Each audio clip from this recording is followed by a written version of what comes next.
कुछ लोग तो ऐसे बोलते हैं तो शर्म नहीं आती बिकनी में ऐसे खड़े हो जाते हो।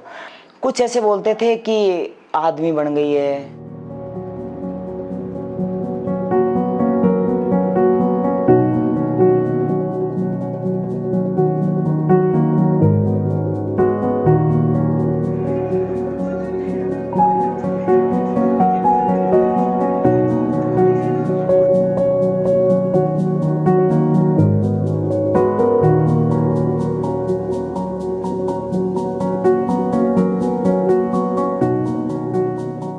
5 क्लास तक पढ़ी थी, फिर शादी हो गई। बाल विवाह सर्वाइवर हूँ। मुझे किसी के घर में झाड़ू पोछा करना ये पसंद नहीं था।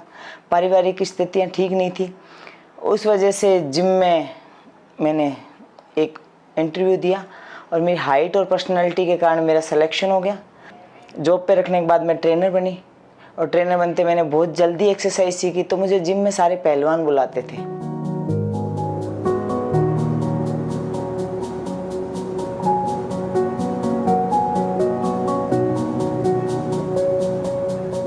फीमेल को बहुत कष्ट होता है बॉडी बनाने के लिए।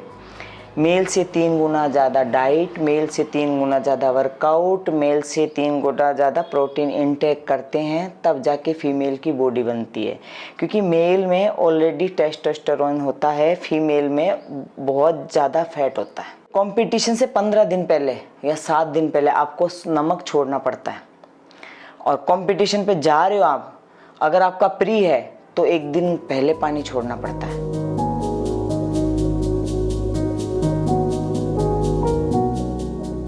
कुछ लोग तो ऐसे बोलते हैं तो शर्म नहीं आती बिकनी में ऐसे खड़े हो जाते हो। कुछ ऐसे बोलते हैं कि क्यों करनी है बॉडी बिल्डिंग, घर संभालो, बच्चे संभालो। कुछ ऐसे बोलते थे कि आदमी बन गई है। अब 1000 तरह के कमेंट थे। भाई को पता चला, भाई ने ऐसे बोला कि सोती को मार जाऊंगा मैं।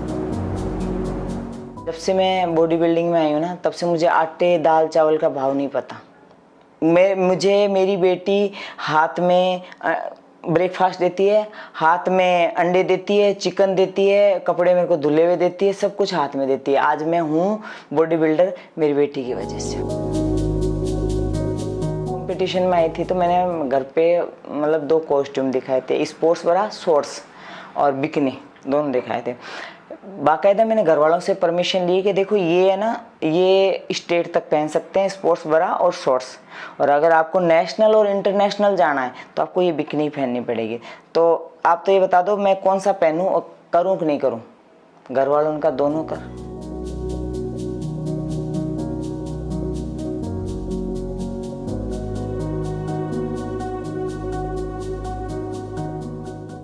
आप अच्छा कर लो, कितना भी अच्छा कर लो, आपके बीच में जातिवाद आ ही जाता है। मैं ऐसी समाज से हूँ। एक वो रिस्पेक्ट मिलनी चाहिए ना, वो नहीं मिली। लोगों ने बोला था कि तुम्हें राजस्थान सरकार ने सम्मानित किया होगा, बहुत गर्व की बात होगी। मैं क्या बोलूँ, मैंने कहा नहीं अभी तक तो नहीं। तो फिर उन्होंने यही बोला फिर ऐसी सरकार किस काम की जो एक फीमेल के लिए आंख बंद करके बैठी है। उनको नहीं दिखता कि एक लड़की, एक औरत ने इतना बड़ा कदम उठाया है कि बॉडी बिल्डिंग में आई है।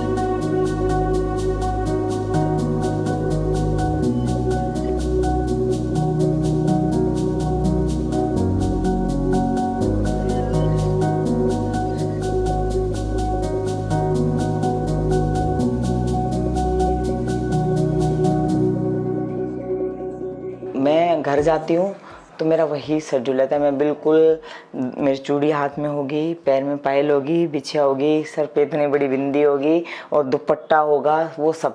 मम्मी पापा घर जाते हैं तो कुछ है, वो मुझे नहीं कहते मेरी बेटी क्यों जीन्स पहन रही है, मेरी बेटी क्यों लोअर पहनती है, मेरी बेटी नहीं। मेरे पापा ने मुझे नहीं रोका। अभी बहुत टाइम बाद में मेरे पापा गए थे, क्योंकि मेरे पास कपड़े भी नहीं थे। अब मैं पहनूं तो क्या पहनूं, तो मैं उसी में चली गई। तो मेरे पापा ने मुझे ये नहीं कहा कि बेटा तूने क्यों जीन्स पहनी। मैं कह रही पापा मैं बाजार जाऊं को नहीं। क्यों? मैं कहा पापा मैं तो कपड़ा ही को नहीं आई आवे, सब है, आजा चोखा लागे।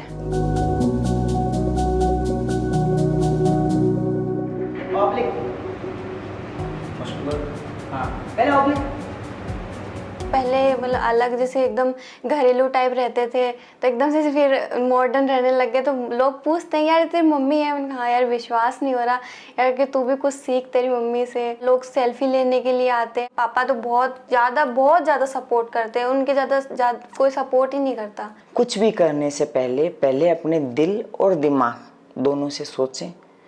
आपको अगर अंदर से अच्छी फीलिंग आ रही है तो डेफिनेटली वो करिए। सेल्फ डिपेंड बनिए। मैं पहले बहुत डरती थी सच में, और मेरे साथ बहुत हरकतें भी हुई है, बहुत गलत हुई है, पर जब से मैं बॉडी बिल्डिंग में आई हूँ, मैं सामने वाले को पीट दूँ